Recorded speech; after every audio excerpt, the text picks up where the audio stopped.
मैं आपका होस्ट रुपेश रंजन आज अपने स्टूडियो में डॉक्टर नीलेश रंजन को बुलाया है, जो कि रेडिएशन ऑन्कोलॉजिस्ट हैं और जो कैंसर बीमारी के विशेषज्ञ हैं। आज हम उनसे लंग कैंसर के विभिन्न पहलुओं के बारे में जानने की कोशिश करेंगे और जो हमारे दर्शकगण उनके मन में जो भी शंका है उसके निवारण की कोशिश की जाएगी।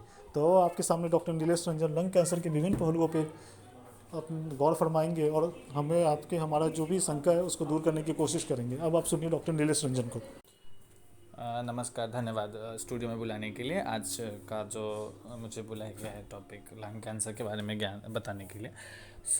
लंग कैंसर यानी फेफड़ों का कैंसर जो होता है वो पुरुषों में काफ़ी कॉमन है, और जैसा कि सबको पता है कि ये मोस्टली सिगरेट पीने वालों में पाया जाता है। 85% मरीज़ जो लंग कैंसर से पीड़ित होते हैं उनमें स्मोकिंग की हिस्ट्री होती है। 10 से 15% वैसे पेशेंट्स होते हैं जिनमें स्मोकिंग की हिस्ट्री नहीं होती है। वो मरीज़ वैसे होते हैं जिनमें किसी प्रकार का म्यूटेशन या डीएनए में चेंजेस वगैरह आते हैं, उसकी वजह से वो कैंसर होता है।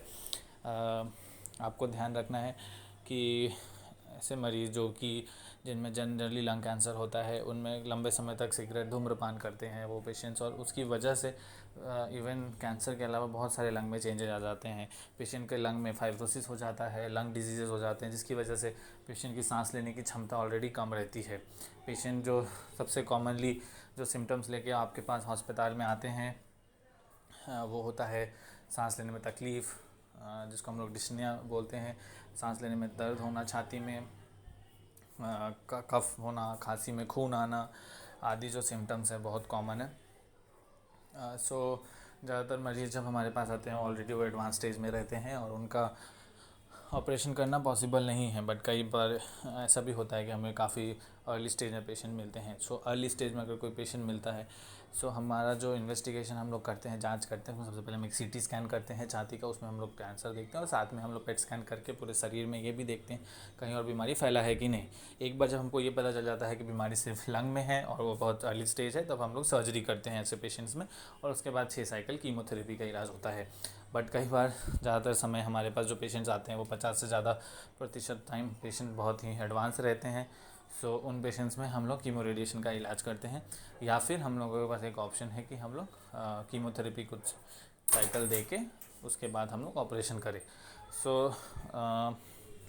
लंग कैंसर का सर्वाइवल पहले के ज़माने में काफ़ी ख़राब हुआ करता था और कोई भी मरीज़ 5 साल तक जीवित रहने की उम्मीद नहीं हुआ करती थी। बट आज के टाइम पे इवन जो पेशेंट्स की बीमारी फैली होती है ब्रेन में या हड्डियों में, उनमें भी सर्वाइवल काफ़ी बेटर हो गया है।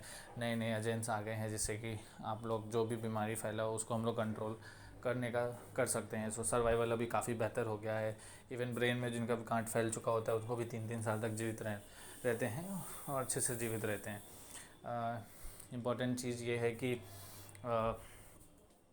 जो भी मरीज़ आपको आसपास, जो सबसे इम्पॉर्टेंट एस्पेक्ट है लंग कैंसर को प्रिवेंट करने में, वो है स्मोकिंग सेसेशन।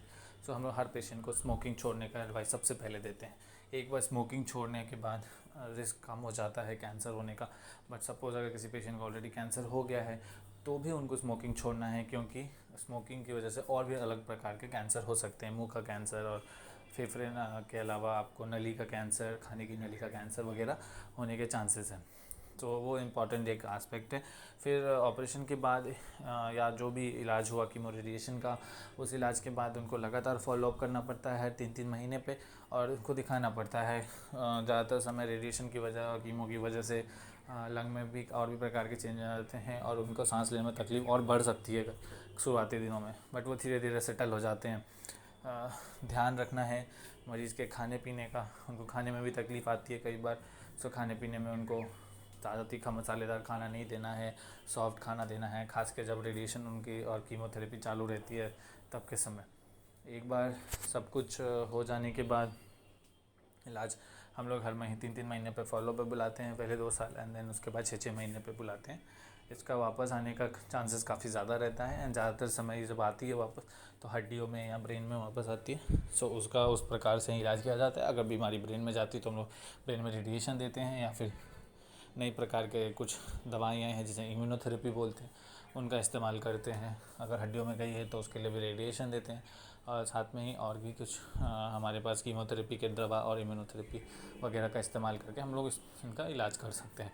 पर जैसा कि मैंने पहले भी बताया, सबसे इम्पॉर्टेंट एस्पेक्ट है स्मोकिंग सेसेशन। तो कृपया धूम्रपान छोड़ें और जो भी अपने आसपास लोग हैं उनको भी इनकरेज करें कि वो धूम्रपान करना छोड़ दें। धन्यवाद स्टूडियो में बुलाने के लिए। अब